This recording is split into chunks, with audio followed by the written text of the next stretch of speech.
An artisan baker, pastry chef, father and father's rights advocate, our next speaker co-runs Equal Rights for Dads with his partner. They're both now working with Both Parents Matter to deliver the best they can for fathers, having recently introduced a buddy system to help fathers who are feeling lost and alone. Next is Craig Sandiford.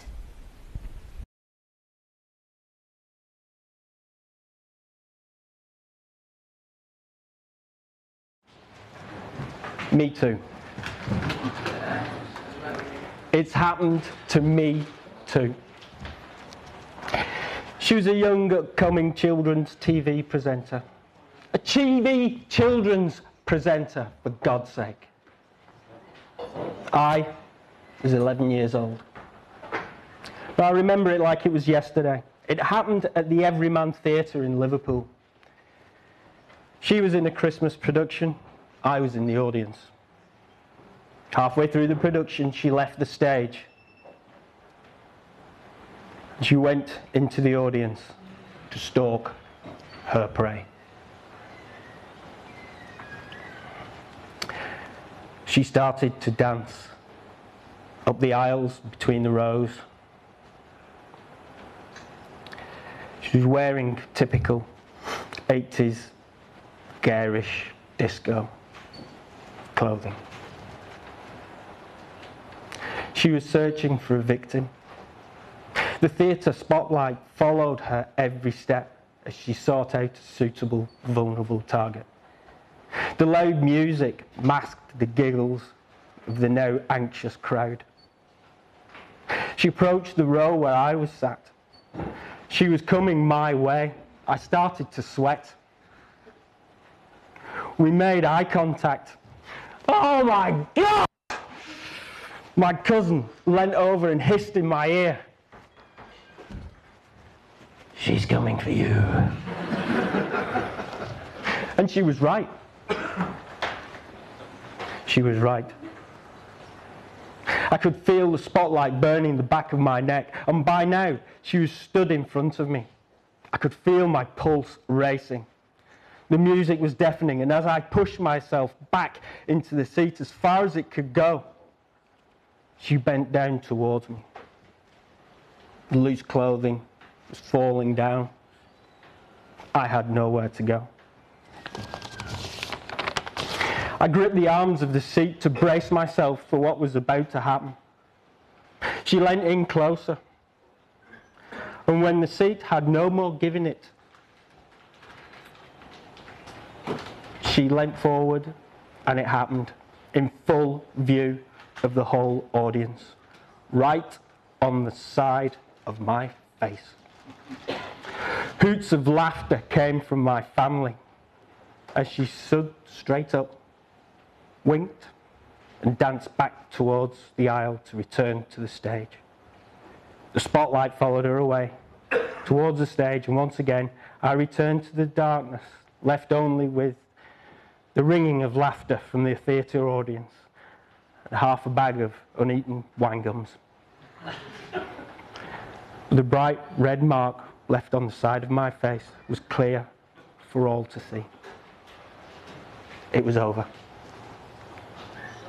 She moved to America. She forged a successful career with MTV. She appeared in films. She even appeared on the front cover of Playboy. Me, I returned to Church Road County Primary School, and I passed my 11+. The following day, and the days that followed, I told fucking everybody!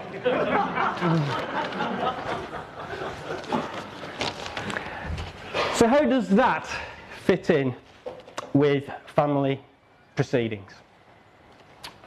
Well, I'll tell you. First of all, I've stopped using the term family court. It's a theatre. It's a perverse organisation of negotiation.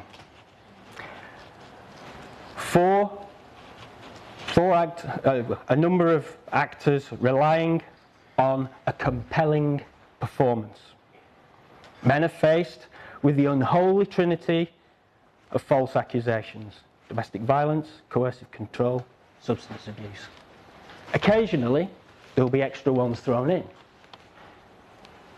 An addiction to pornography, adult services, animal cruelty, and if they're being really imaginative, devil worship.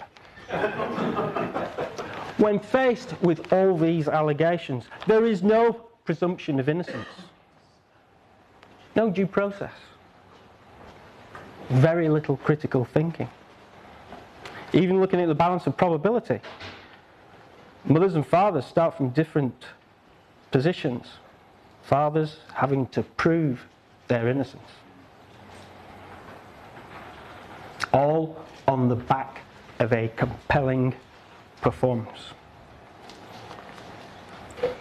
When Christine Blasey Ford appeared before the Senate committee, there was no evidence. Her behaviour was in contrast to some of the behaviour patterns that we know of victims. There are two clear camps: those that believed that Kavanaugh was guilty, those that believed that he was innocent. But one overwhelming opinion that came through was that something had happened. Something had happened to her based on her compelling performance.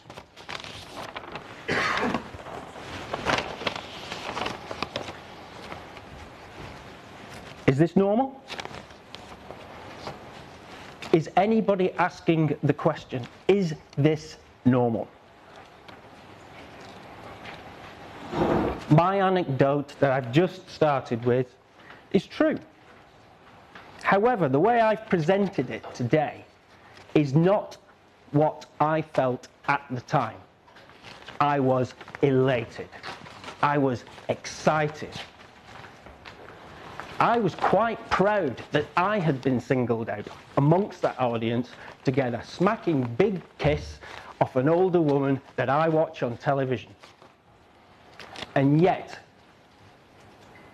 I can manipulate that to fit the narrative that I want to use to present that anecdote for this audience.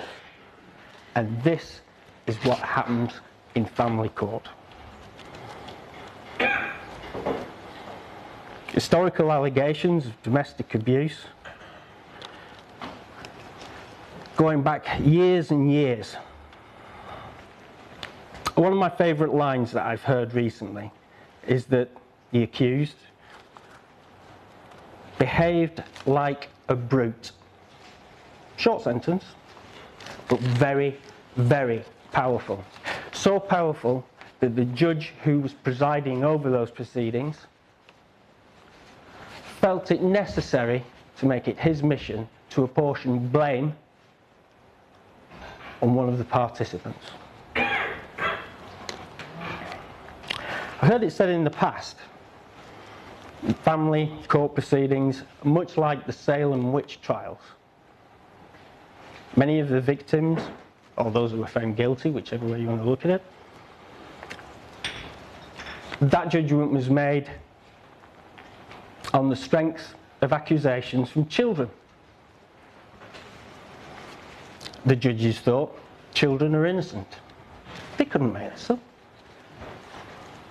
We don't tell lies. Have they never had children of their own? Did they never go to school? Did they not experience a culture of bullying amongst certain individuals? No, that's not true. It does happen.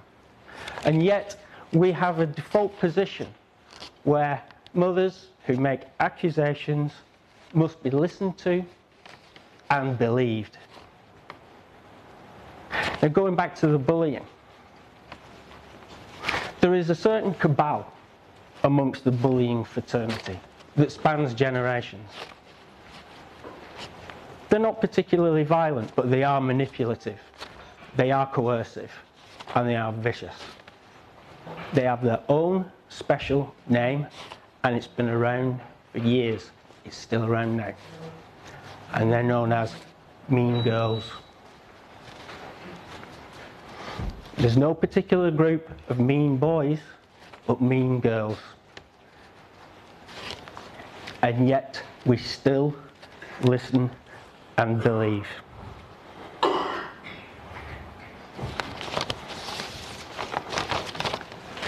So, I have a message for men. My message is this: do not engage. Do not participate in the drama. Do not partake in the soap opera that is unfolding before you. You take on the persona of a grey rock. We've all heard the saying, to get blood out of a stone. That's how we need to behave. When presented with false allegations, deny them. Don't make counter allegations. Don't come back with something else. Well, she did this, she did that. That's a lie. Straight to denial. Focus on the task and nothing else. Treat false allegations with the contempt that they deserve, and ask the question of the behaviour that you're being faced with: is this normal? Over the past 12 months, I've seen men starting to network. They're starting to communicate. They're getting cleverer. They're reading. They're gaining more knowledge. They are becoming composed. We are gaining momentum. We are gaining credibility. We will not stop. We will carry on. And we will never stop. So my final message is this: we're coming to see our kids. Thank you.